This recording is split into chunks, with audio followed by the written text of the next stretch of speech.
وہ ایک گناہگار بنی اسرائیل کی اس کی کہانی موجود ہے کہ وہ آیا اور نیکوکار سے اس نے کوئی بات کی تو اس نے اس کو جھٹک دیا، اور وہ اتنا نیکوکار تھا جب وہ چلتا تھا تو بادل اس کے اوپر سایہ کرتا تھا، اللہ نے اس کو اتنا نوازا ہوا تھا۔ لیکن گناہگار کو دیکھ کر کے اس کے اندر نفرت کے جذبات پیدا ہوئے، اس نے کہا میرے سے بات نہ کر، پیچھے ہٹ جا، اللہ اکبر۔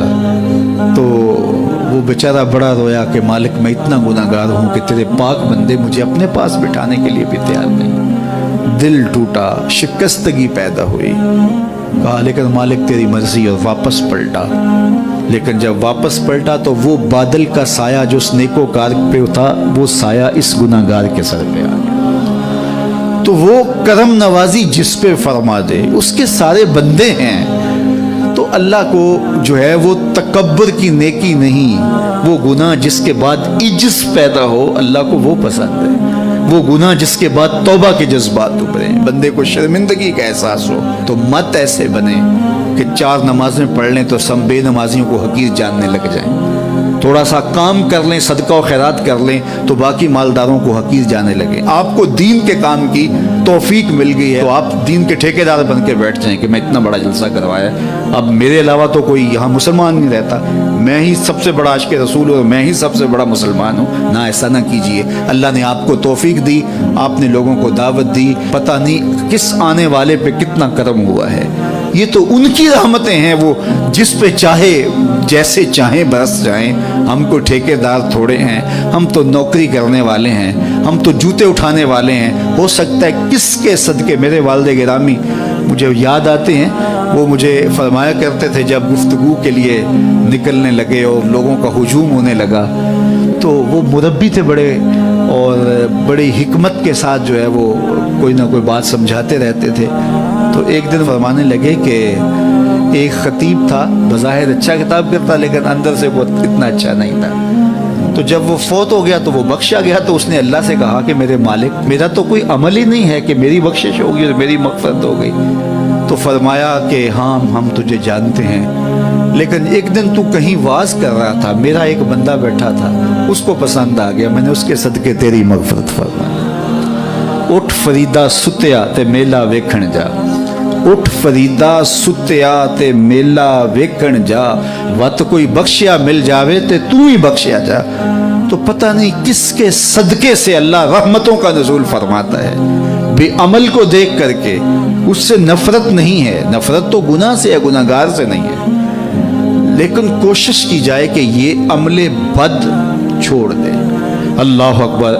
ایک جنازہ گزرا اور وہ جنازہ کسی غیر مسلم کا تھا، تو چشمان رحمت میں آنسو آ گئے۔ تو صحابہ نے پوچھا کہ حضور یہ یہودی ہے یا عیسائی ہے، کوئی اس کا جو مذہب تھا وہ بتایا۔ تو فرمایا کہ مجھے اس بات پہ افسوس آیا کہ یہ اسلام نہیں لا سکا اور کفر کی حالت میں مر گیا، تو اگر یہ اسلام لاتا اور جو ہے وہ جنت کی راہوں کا مسافر ہوتا تو کتنا اچھا۔ یہ اس کے ساتھ بھی ہمدردی ہے۔ تو اللہ کی مخلوق، یہ جنت کے اکیلے ٹھیکیدار بننے کی کوشش نہ کریں کہ میرے علاوہ کوئی جائے ہی نہ، جنت کے دروازے پہ میں بیٹھ جاؤں گا کسی کو، یہ زیادتی ہے۔ میرے تو اعلیٰ حضرت نے یہ کہا تھا، ایک میرا ہی رحمت پہ دعویٰ نہیں، شاہ کی ساری امت پہ لاکھوں سلام۔ تو اس لیے امت سازی کی ایک تو کوشش کریے، اپنے اندر باہمی چھوٹے چھوٹے نزاع اختلاف، یہ انسانی فطرت ہے، انسان کے اندر طباع کے اندر اختلاف ہے، ترجیحات کے اندر جو ہے وہ اختلاف ہے، اپنے اپنے مزاج کے اندر تفاوت ہوتا ہے۔ تو ایسا نہ ہو کہ چھوٹی چھوٹی باتوں سے آپ جو ہے وہ امت کو پھاڑ چیر کے رکھ دیں، نہیں، بلکہ امت کا جو تصور ہے اس کو قائم رہنا چاہیے۔ تو گناہ کے بعد جب انسان کے اندر ندامت کا اظہار ہوتا ہے، وہ جو آنسو ٹپکتے ہیں، بندہ اپنے آپ کو چھوٹا سمجھتا ہے، میں اتنا گناہگار، میں پاپی، میں مجرم، میں میلا اتھرو، جب وہ اپنے آپ کو دیکھتا ہے کہ میں اتنا برا شخص ہوں، تو پھر اللہ کی رحمتیں اس کے اوپر متوجہ ہوتی ہیں۔ تو اس کو پسند ہے کہ جب بندے اس کے حضور عاجزی کرتے ہیں، اس کے حضور معافی مانگتے ہیں، تو مت کسی کو حقیر جاننا کہ یہ گناہگار ہے، نہ جانے اس کا انجام کیا ہو۔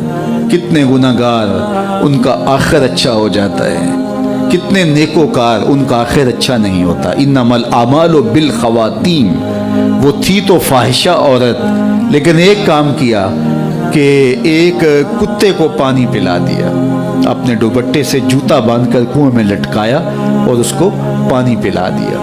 حدیث پاک میں آتا ہے اللہ اس کے صدقے سے اس کی خطائیں معاف فرما دی۔ اور ایک نے بلی کو مار دیا خاتون کو، وہ جہنم کی آگ میں چلنے لگی۔ اس لیے کون کس کا انجام کیا ہوتا ہے؟ ہمارے بزرگ فرماتے ہیں کہ بچے سے پیار کرو کہ اس کے گناہ کم ہیں، اور بڑے سے پیار کرو اس کی نیکیاں زیادہ ہیں، اس کی نیکیاں زیادہ ہیں۔ چھوٹے سے اس لیے پیار کہ اس کے گناہ کم ہوں گے، اور بڑے سے اس لیے پیار کہ اس کی نیکیاں زیادہ ہوں گی۔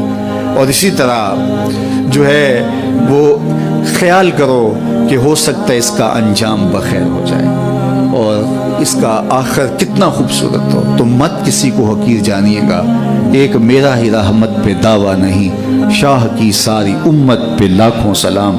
تو حضور کی امت سے پیار کرو، مخلوق خدا کو جوڑنے کی کوشش کرو۔ اور آقا کریم علیہ الصلوۃ والسلام نے یہ جو امت کا تصور دیا اور کہاں کہاں سے لا کے کہاں کہاں کے افراد کو ایک گروہ میں، ایک جماعت میں اور ایک امت کے اندر پرویا، ایک لڑی کے اندر پرویا، اس امت کو امت ہی رہنے دیا جائے۔ اللہ مجھے آپ کو اپنی پناہوں کا حصار عطا کرے۔